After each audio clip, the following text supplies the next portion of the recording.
오디오북. 공인의 5.18 유공자 등재 여부, 왜 공개되어야 하는가? 국민의 알 권리와 공적검증의 관점에서 2026년 8월 이진국 지음. 여는 글. 국가가 특정인에게 유공자 지위를 부여하고 보상금, 취업 우대 등 각종 혜택을 제공하는 절차는 그 자체로 공적인 행위입니다. 특히 그 대상이 이미 정치인, 고위공직자, 언론인, 유명 연예인처럼 스스로 대중 앞에 나선 공인이라면정 그의 유공자 등재 여부는 더 이상 순수한 사생활의 영역에만 머무르지 않습니다. 이 논설은 공인에 한해서라도 5.18 유공자 명단이 공개되어야 한다는 주장의 근거를 정리합니다. 1. 공인은 이미 프라이버시의 일부를 포기한 존재다. 한국 대법원은 오래전부터 정치인, 공무원, 언론인 중 앵커, 연예인, 운동선수 등을 공인으로 인정해왔습니다. 공인의 개념은 본래 스스로 대중의 영역에 발을 내디딘 사람을 뜻하며 이 때문에 일반인보다 사생활 보호와 명예훼손 법리가 제한적으로 적용됩니다. 대법원은 나아가 공인의 이미 공개된 개인정보는 공공성을 가지므로 이를 유통시키는 사회적 이익이 이를 막는 이익보다 크다고 판단한 바 있습니다. 국가로부터 유공자 지위와 그에 따른 국가 예산상 혜택을 받는다는 사실은 스스로 대중 앞에 선 공인에게는 국민이 마땅히 알아야 할 공적정보에 해당한다고 볼 수 있습니다. 2. 국가 예산이 투입되는 곳에는 감시가 따라야 한다. 유공자 지위에는 국가 예산으로 지급되는 보상금, 취업 가산점, 각종 국가적 예우가 뒤따릅니다.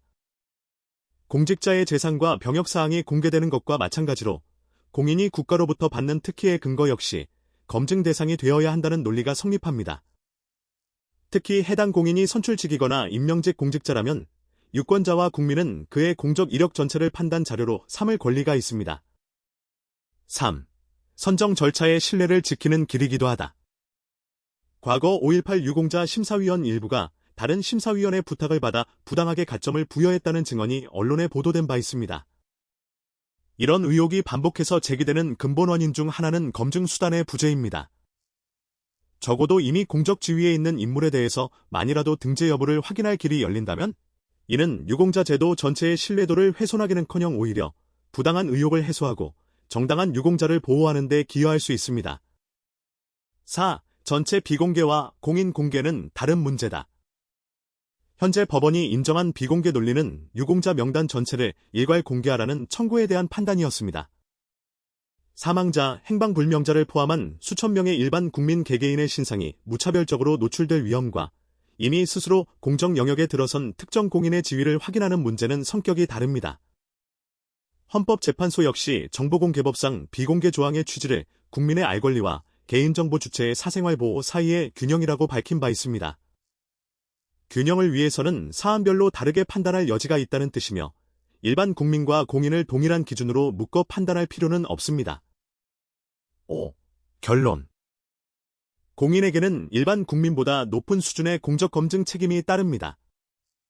국가가 부여한 유공자 지위와 그에 따른 혜택의 정당성을 국민이 확인할 수 있어야 한다는 것은 알 권리와 공직자 책임성이라는 헌법적 가치에 부합하는 요구입니다. 최소한 이미 공적 지위에 있는 인물에 한해서라도 유공자 등재 여부를 개별적으로 확인할 수 있는 절차가 마련되어야 한다는 것이 본저자의 주장입니다. 반대로 제기되는 반론들. 이 주장에는 다음과 같은 반론도 함께 존재합니다. 선례의 부재. 지금까지 법원이 다룬 사건은 전체 명단의 일괄 공개 청구였을 뿐 특정 공인 개인의 등재 여부를 다투는 소송은 정면으로 다뤄진 적이 없습니다. 공인 법리를 그대로 확장 적용할 수 있는지는 미해결 쟁점입니다. 공인 범위 확정의 어려움, 누구를 공인으로 볼 것인지 기준이 모호할 경우 자칫 특정 개인을 표적화하거나 정치적으로 악용될 소지가 있다는 우려가 제기됩니다. 낙인과 2차 피해 우려. 5.18 관련 단체들은 명단 공개 요구 자체가 민주화운동 참여자를 향한 색출 낙인 시도와 결부되어 왔다는 역사적 맥락을 지적하며 공인이라 하더라도 그 가족, 주변인까지 불필요한 사생활 침해에 노출될 수 있다고 우려합니다. 이미 확정된 사법 판단. 법원과 헌법재판소가 이미 여러 차례 비공개가 알 권리 침해가 아니라고 판단한 만큼 새로운 공개 청구가 다른 결론에 이를지는 불확실하다는 회의적 시각도 있습니다. 이 자료는 특정 주장에 대한 논거를 정리한 것으로 실제 법적 판단이나 정책 결정을 대신하지 않습니다.